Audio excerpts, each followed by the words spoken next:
There's a fire starting in my heart, reaching a fever pitch, it's bringing me out the dark. Finally, I can see you crystal clear. Guardo, man, what's happening, bro?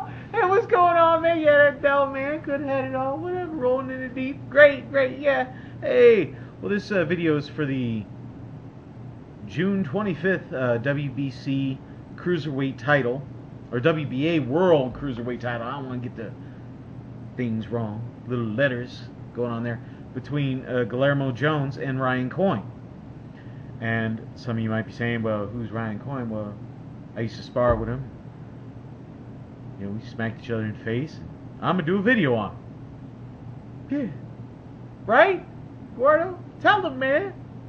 Anyway, this is a prediction video, so I'll break down both fighters, and then we'll do my prediction at the end. Alright? You ready for this? Alright, first one is going to be Guillermo Jones, who's 37-3-2, 29 knockouts, so he's at a 69% knockout ratio.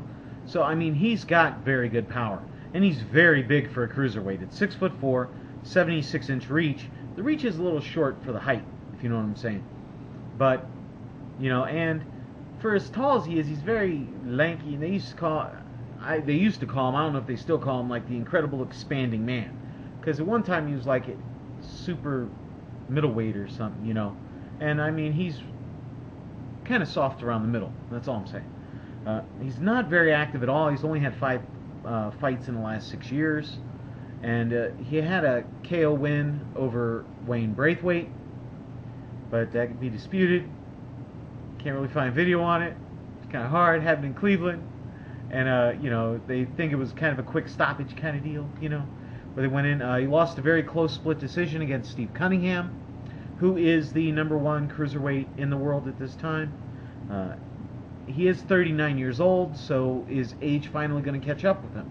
If you watch some of his more recent fights, you know, he looks a bit slower. I mean, he's got the long jab. He keeps you at the distance. He kind of, even though he keeps you at distance, he imposes himself on you. He walks you down.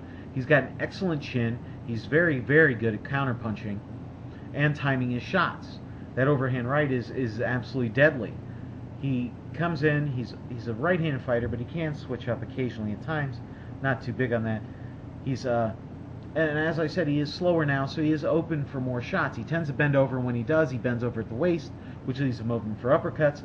But his chin has got to be made of like granite, because I've really never seen him hurt, and he can take a hell of a shot. So, you know, when you look at that, he's, you know, there's nothing great that you would say about him except maybe his chin, you know. And he can take a beating, and he keeps coming, and he imposes his will on you, and he breaks you down. That's how he does his thing. And you know, that's pretty much all I really have on Guillermo. Over to Ryan Coyne. He's 16-0 with 6 knockouts, and he's had 3 knockouts in his last 5 fights, so it's not like he doesn't or isn't getting better with the knockouts, but still, that's not a lot of power when you're looking at about 35% knockout ratio. You know, I've said it before, once you go below 40, you know, it's kind of scary. Now, he does throw with aggression with every punch he throws. He's very fast with his hands. He does keep them low, but he uses a lot of movement in there, and he's very, very fit. He hasn't went the distance, or I mean, he's went the distance, but what I'm saying is in long fights, he's only been scheduled for 12 rounds twice, I think, in his career. And one of them he went 9 rounds in that, and he got the knockout over who was it, Warren Browning, and there's not any video on that either. Right? He got the knockout, he wore the guy down, he got the knockout. Some people will question whether or not he was in fact winning the fight at the time of the knockout. Not a lot of pro experience, does have a lot of amateur experience. I was there, I saw him trained in his gym for a while, and he does have a lot of amateur experience. But when I say not a lot of pro, this guy was working the body when he first came out. He's a vicious body puncher. He does work the body. He has a great double hook. He has a great double jab. So, and he's a southpaw, so that works in his favor. A lot of guys aren't used to fighting southpaws. He's got, he works the head and body very well, and he throws the combos, and he likes to work inside. But, as I keep saying, going back to, the quality of his opposition hasn't been that great at all. Now, he was on the series for the Contender. He beat Tim Flores, or Flamos, by a split decision. And he was looking good in that, but he did suffer a cut in that, and he was unable to continue on in the series, which was won by Ross. I believe it was Troy Ross, who was hurting Steve Cunningham. If you look at that fight before he got the thumb in the eye, should have been a no contest, but they gave the fight to Cunningham. Puts his time into working the body. So even though he's relatively new to the pro game, he fights like a seasoned pro when it does come to that. Questions about his stamina, you might have them, but I mean, he did get the knockout in the 9th. He was very fit in that fight. So, but you still have to worry about it. Now, the lack of power, is always going to come into question because, I mean, admittedly, even if you're fighting a guy that's 0-5 or whatever, 2-2 or 9-9, you should be getting him out of there. The elite fighters do that, and that's the one knock that he does have on him. Now, he throws a great hook to the body and he turns it into an uppercut.